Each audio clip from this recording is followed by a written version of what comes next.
So at the outset, thank you, Dr. Indranil, for inviting me to this wonderful course. It's a very well-structured course, and I'm really happy and honored to be part of this.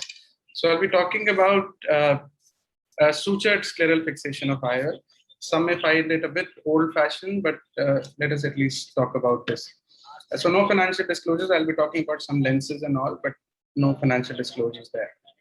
So a little bit into the history before we talk about this. So Malbrand and colleagues had first published a description of sutured SFIL in the 1980s, which was then Lewis popularized the concept of ab externo suture passes and the uses of scleral flaps, which are very important in this technique.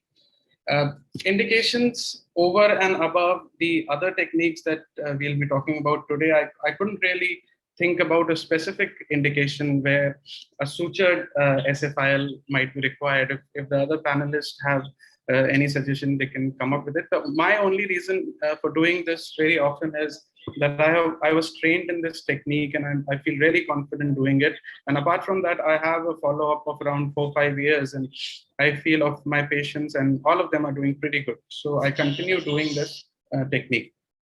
So let us see what all is required before we proceed with the actual technique.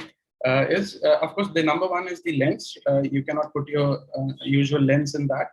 So this is the one which I use more often, which is by the Orolab, which has an optic diameter of around 6.5 mm and overall diameter of 13 mm. It's a PMMA lens, and fairly good range is available in this lens.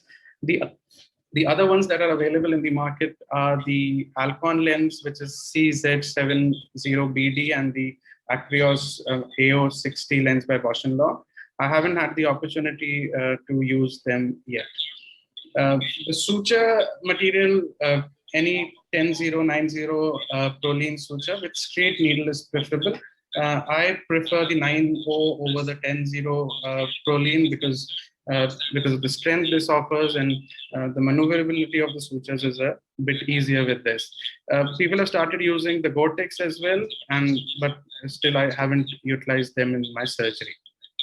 Coming to the surgical technique, apologies for the bad quality. It's an old video, so the quality isn't that good. So this is a case of a 40-year-old one-eyed male patient who had come to us with aphakia and ERM. The retina was on. He had been operated for done vitrectomy elsewhere along with a sterile buckle, and the silicone oil removal had already been done elsewhere. So, but the patient was aphakic, and there was a pretty strong ERM that we could find. So we planned ERM removal along with SFIL, and there was a lot of residual oil in it. So we had planned to clean that up as well. So the number one thing is the peritomy that we need. So we need one for our scleral tunnel, and a good cauterization is required. In this case, it was a challenging case because a lot of fibrosis were there because of the previous buckling surgery. So 2 pockets. Presentation. 2 pockets were made at 180-degree apart, 2 of them from the limbus, and then 25 gauge 3 ports were made, and we proceeded with our ERM removal. Then we did several fluid air exchanges we did to remove the residual oil and the emulsified oil droplets that we could see in the posterior segment. Now coming to the actual procedure, in these procedures, I usually prefer to remove the bag. Number one reason is that it gives you a circular pupil, and secondly, it gives us, while maneuvering the IOL inside the lane, it becomes easier with that.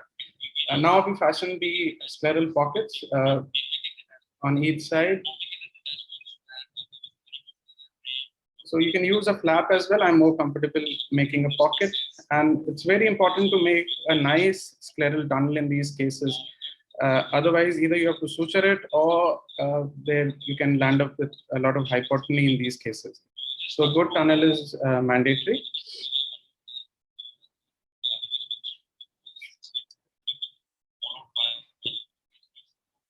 Now we use 90 Prolene.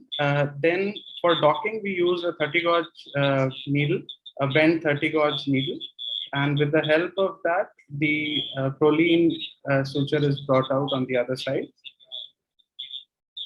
Now, a straight forceps helps us a lot in getting this thing out.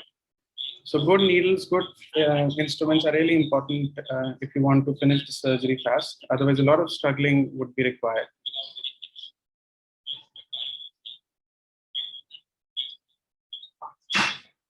So then we need to grab the sutures. I usually use my ILM forceps to do that. Any forceps can be utilized. The sutures are carefully brought out. These sutures are pretty thin and they can break easily, so you have to be careful while doing it. And it is cut in between. Now, as we had seen in the IO, there are two eyelets on the haptic on each side. So the sutures are tight. The sutures from both the ends are tight. Now, while doing this maneuver, it might be difficult to manage the IOL. So you can request your assistant to hold the IOL or use a drop of viscoelastic to stabilize the IOL while you are tying it. And it is really important to snugly tie the suture, because otherwise there could be wobbling of the IOL can be seen post-operatively.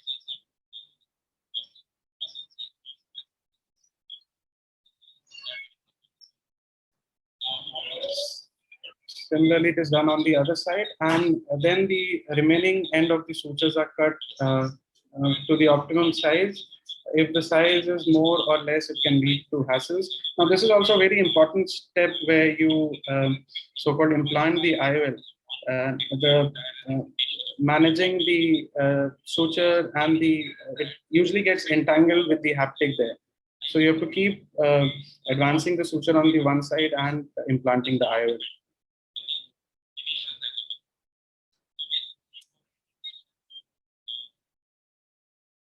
So now the IOL is well centered, and we'll go ahead with tying our sutures on each end.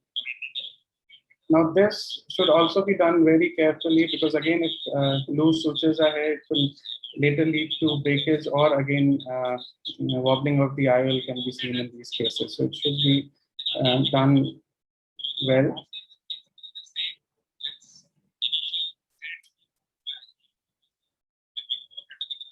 So it is done on each side, and another important step is putting the burying the knots and the remaining end of the suit. Why or unstable? And you can use a flat instrument to do that effectively, and then we close the conjunctiva. So this is the technique as such. There are the technique is a bit, traumatic, you may say, compared to other techniques. There are certain other complications like the sutures. A lot of sutures are involved. They can break. There could be dislocation of the lens because of the things that I mentioned, and lens tilt. Knot erosion is another serious issue, but with the good flaps and if the knots are buried adequately, that doesn't happen. Other serious complications like suprachoroidal or vitreous hemorrhages, retinal detachments, and endophthalmitis can also occur. And as we discussed about hypotony, and with routine cases like things like ocular hypertension and cystoid macular edema can also occur. So these are my 2 cents on the topic, and probably we can take more things in the discussion. Thank you so much.